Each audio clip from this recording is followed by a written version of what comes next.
Video games are another excellent tool for storytelling, and some video games have some of my absolute favorite stories ever. So in this video, I am trying to find some novels that are like my favorite video games.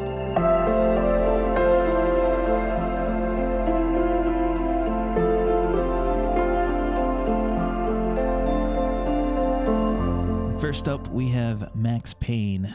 When I was probably around 13 years old-ish, we bought a PS2 from our cousin, and it came with a couple games, which included Grand Theft Auto 3 and Max Payne. You could maybe say I was too young to play these games, but I did, and I really, really loved Max Payne. It had such a cool storyline, and of course, it was a lot of fun to play. And what is a book that is like Max Payne? Well, I found one here called Sirens by Joseph Knox. Infiltrating the inner circle of enigmatic criminal Zane Carver is dangerous enough. Pulling it off while also rescuing Isabel Rossiter, a runaway politician's daughter, from Zane's influence, impossible. That's why Aiden Waits is the perfect man for the job. Disgraced, emotionally damaged, and despised by his superiors, in other words, completely expendable. But Aiden is a born survivor, and as he works his way deep into Zane's shadowy world, he finds that nothing is as it seems. Zane is a mesmerizing, Gatsby-esque figure who lures young women into his orbit, women who have a bad habit of turning up dead. But is Zane really responsible? And will Isabel be next? Before long, Aiden finds himself in over his head, cut loose by his superiors, and dangerously attracted to the wrong woman. How can he save the girl if he can't even save himself? Next we have Fallout. So, Fallout 3 was the first Fallout game I played, and I really enjoyed the storyline whenever I played it. But Fallout New Vegas has an even more awesome storyline. And then Fallout 4 is still cool, but of course, New Vegas is probably the best. But as we look at books that are like Fallout, one came up that seems pretty interesting, and this is the Silo series. And the first book is Wool. In a ruined and toxic future, a community exists in a giant silo underground, hundreds of stories deep. There, men and women live in a society full of regulations they believe are meant to protect them. Sheriff Holston, who has unwaveringly upheld the silo's rules for years, unexpectedly breaks the greatest taboo of all. He asks to go outside.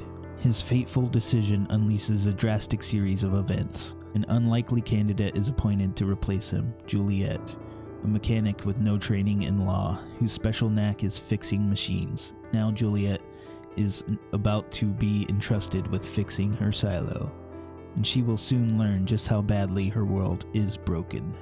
The silo is about to confront what its history has only hinted about, and its inhabitants have never dared to whisper: Uprising. Next we have a game series that is not really known for its storytelling, but is still a big part of my childhood, and that is Pokemon.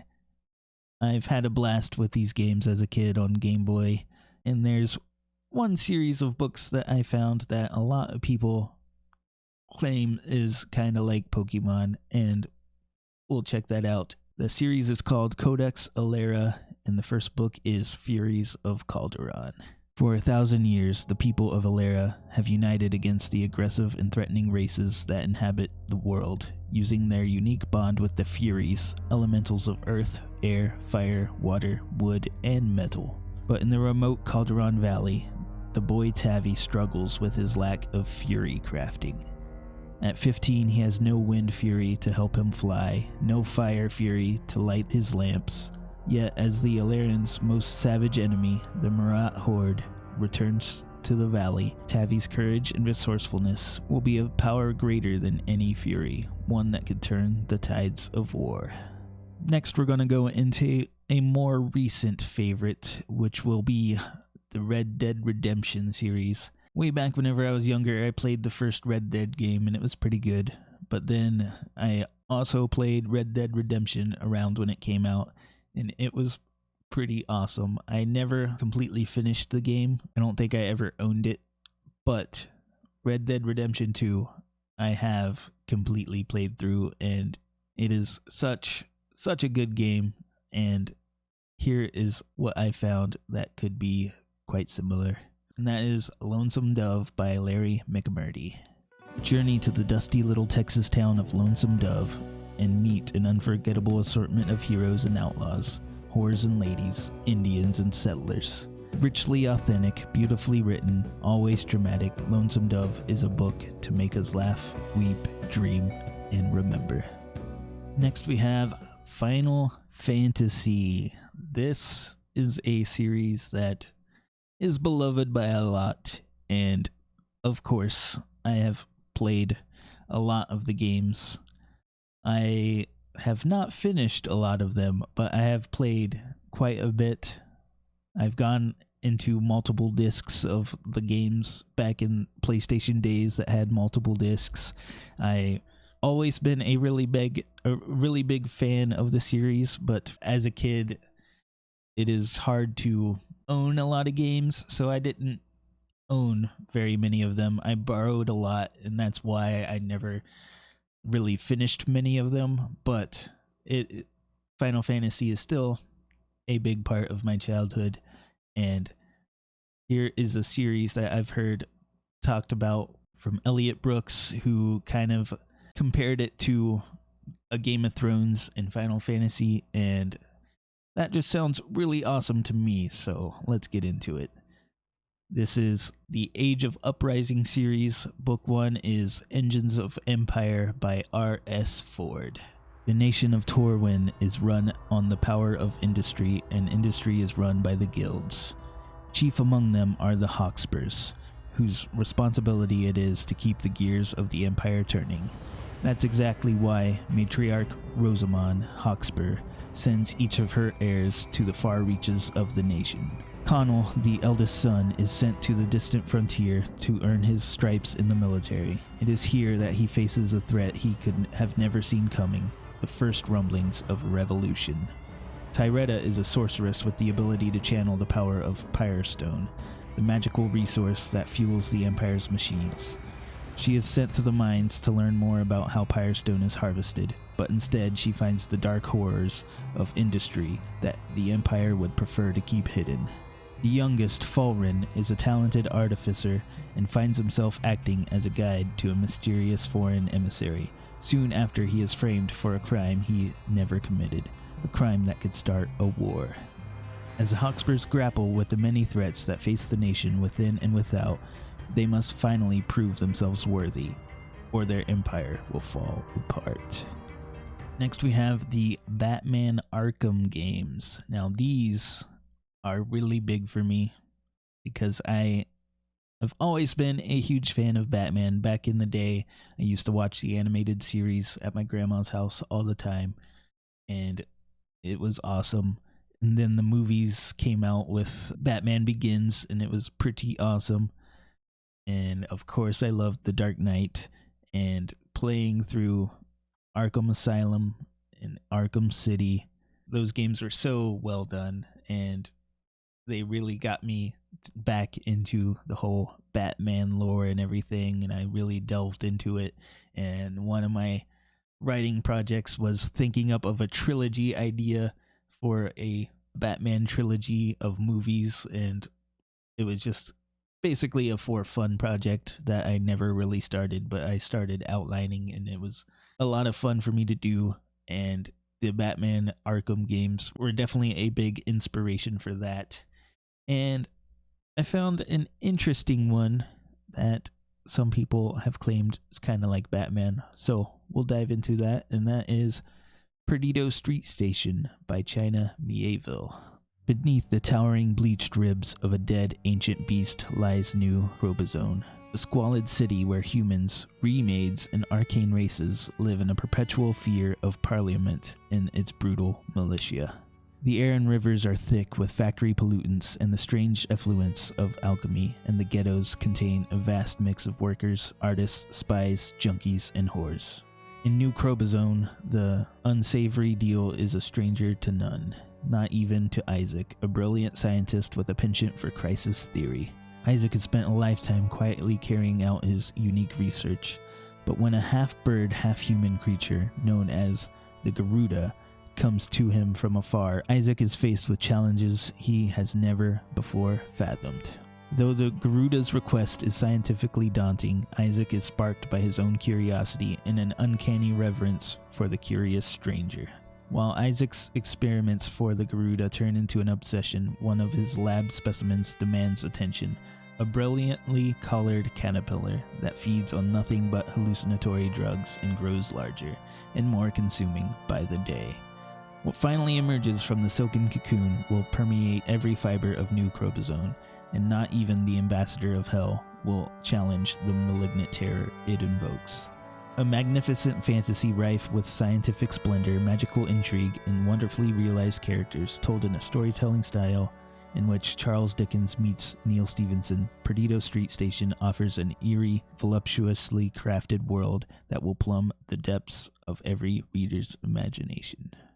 And then we have Kingdom Hearts. Now this one is another more nostalgic pick. Back in the day playing the Final Fantasy games, I remember when Kingdom Hearts came out and I was very excited, and this is another game that I borrowed, but it quickly became one of my favorites. I definitely ended up owning these games, and Kingdom Hearts 1 and 2 I've played so much of, and they are definitely high on my list. And when looking into stuff that could be like Kingdom Hearts, Ready Player One by Ernest Cline is something that came up. A world at stake, a quest for the ultimate prize. Are you ready? In the year 2045, reality is an ugly place. The only time Wade Watts really feels alive is when he's jacked into the Oasis, a vast virtual world where most of humanity spends their days. When the eccentric creator of the Oasis dies, he leaves behind a series of fiendish puzzles, based on his obsession with the pop culture of decades past. Whoever is first to solve them will inherit his vast fortune and control of the Oasis itself. Then Wade cracks the first clue. Suddenly, he's beset by rivals who will kill to take the prize. The race is on, and the only way to survive is to win. Next on my list, we have Star Wars Knights of the Old Republic, and this series is so good. Both games are awesome, but the first game, the story is spectacular. I am a huge fan. These are games that I remember renting from Blockbuster, and I could not get enough of. I had to play through the whole thing, and I have gone back to them and kind of want to go back to them again. But we have something that's a pretty easy pick because it is in the Star Wars family still. Recently, I have seen Jake over at Nerd Level Rising. He started reading this series, and it is the Darth Bane trilogy, starting with Path of Destruction. On the run from vengeful Republic forces, Dessel, a Cortosis miner, vanishes into the ranks of the Sith army and ships out to join the bloody war against the Republic and its Jedi champions. There, Dessel's brutality, cunning, and exceptional command of the Force swiftly wins him renown as a warrior. But in the eyes of his watchful masters, a far greater destiny awaits him. As an acolyte in the Sith Academy, studying the secrets and the skills of the dark side, Dessel embraces his new identity, Bane. But the true test is yet to come. In order to gain acceptance into the Brotherhood of Darkness, he must defy the most sacred traditions and reject all he has been taught. It is a trial by fire in which he must surrender fully to the dark side and forge from the ashes a new era of absolute power. And as we are nearing the end here, I will also say that these are not necessarily in order. They are kind of in a loose order, like the bottom 5 and the top 5 are kind of like my bottom 5 and top 5. There are some in the middle that could go either way, but the ones on either side are not necessarily the best or the worst. I don't really have them ranked by the true number, but here at number 2, we have The Last of Us. Now, these games, a lot of people really love the first game, and the second game is a little more divisive, but I am on the side of loving it as well. And I feel like storytelling wise, both games are spectacular. They have really great stories, and there is definitely one book that a lot of people have compared to The Last of Us, and I've seen Vera's video on Cormac McCarthy, and The Road is one of the books she goes over, and after she talked about it, I really want to read this book. So, The Road by Cormac McCarthy. A father and his son walk alone through burned America. Nothing moves in the ravaged landscape save the ash on the wind. It is cold enough to crack stones, and when the snow falls, it is gray. The sky is dark. Their destination is the coast, although they don't know what, if anything, awaits them there. They have nothing, just a pistol to defend themselves against the lawless bands that stalk the road, the clothes they are wearing, a cart of scavenged food, and each other. The Road is the profoundly moving story of a journey.